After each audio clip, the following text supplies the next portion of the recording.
আপনি দেখেন নেপাল একটা ছোট দেশ, you need to learn from Nepal. যেই দিন তত্ত্বাবধায়ক সরকার ক্ষমতায় নিয়েছে, দায়িত্ব নিয়েছে, ওই দিনই পরবর্তী নির্বাচনের তারিখ তারা ঘোষণা করে দিয়েছে। আর আমাদের বয়স 13 বৎসর পার হয়ে 14 মাসে, 13 মাস পার হয়ে 14 মাসে পড়লো, এবং এখনো মধ্য ফেব্রুয়ারি 26, আরো কয়েক মাস বাকি আছে। এটাকে প্রলম্বিত করতে চান। আজকে কেন এত বড় আপনার ইনভেস্টমেন্টের সম্মেলন হলো, কিন্তু কেন ইনভেস্টমেন্টের জন্য এত মানুষ আসে না?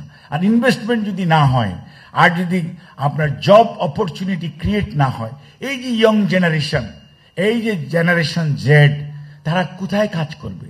তাদের এমপ্লয়মেন্ট, কত সেলফ এমপ্লয়মেন্ট হবে? এমপ্লয়মেন্ট জেনারেশনের জন্য ডাইরেক্ট অ্যান্ড ইনডাইরেক্ট ইনভেস্টমেন্ট দরকার।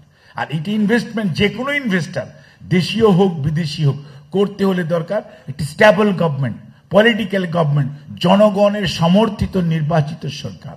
So that should be our target, everybody's target হওয়া উচিত এটা।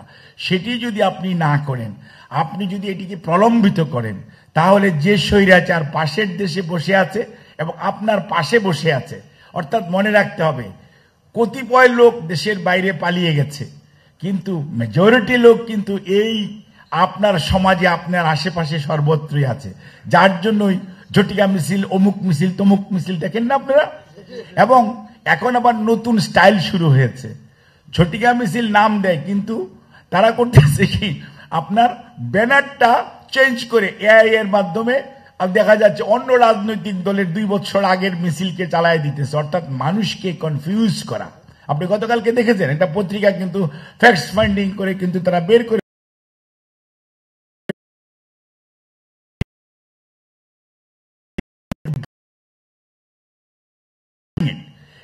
এই